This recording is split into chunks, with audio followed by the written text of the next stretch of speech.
আজকে কিছু পুঁই শাক হারভেস্ট করব। পুঁই শাকগুলো নিচ দিয়ে অনেক বেশি পাতা হয়ে গেছে, এজন্য বড় হতে পারছে না। আর এখান থেকে আমি একটা শসা হারভেস্ট করেছি, এই যে ছোট্ট শসা। আর দেখেন আমার সিম গাছে কত সিমের ফুল এসেছে,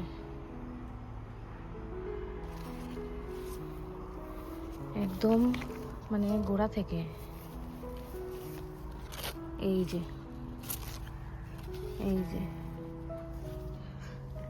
মানে প্রত্যেকটা গাছের গোড়া থেকে সিমের ফুল আসছে।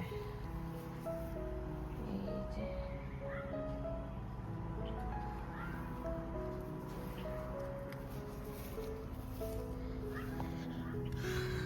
তাহলে চলেন এখন পুঁই শাক তুলি। পুঁই শাকের এই নিচ দিয়ে যে পাতাগুলো আছে এইগুলো যদি কেটে দেই তাহলে পুঁই শাকগুলো বড় হবে, সব গাছেরই। কিন্তু নিচের যে পাতাগুলো আছে সেগুলো যদি কেটে দেই সে গাছগুলো লম্বা হয় তাড়াতাড়ি।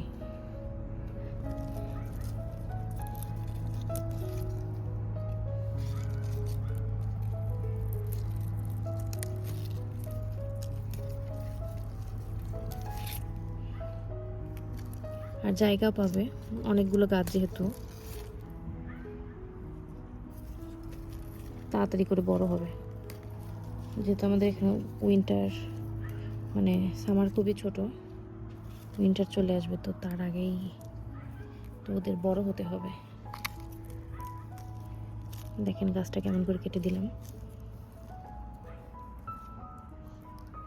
নিচে কোনো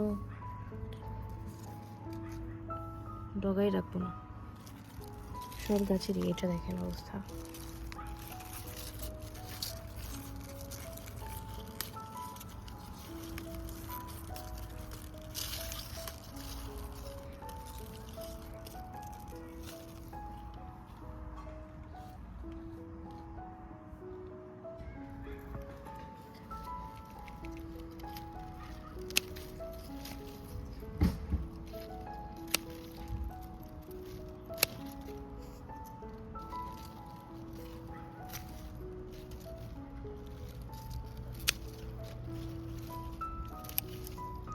সামারে কিন্তু আমাদের মানে নর্মাল সময় শাক টাক পাই না, সামারে এত বেশি শাক সবজি, একদম দেশীয় শাক সবজি।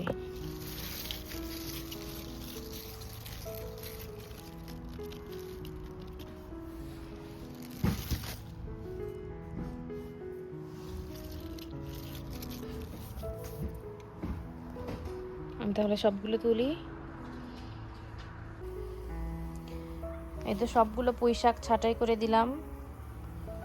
আর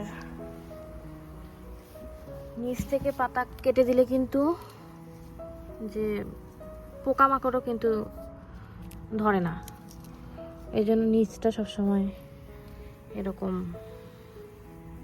যাতে পাতা না থাকে সেরকম রাখতে হয়। আজকে এক ডিশ আবার এই পুঁই শাক হারভেস্ট করলাম। আর নিচ থেকে ছাঁটাই করেই ভালো, অনেকটুকুই হয়েছে। আর কিছু এই যে লাউ পাতা, আর এটা হচ্ছে মিষ্টি কুমড়ার পাতা। তো এই ছিল আজকের মতো। আল্লাহ হাফেজ।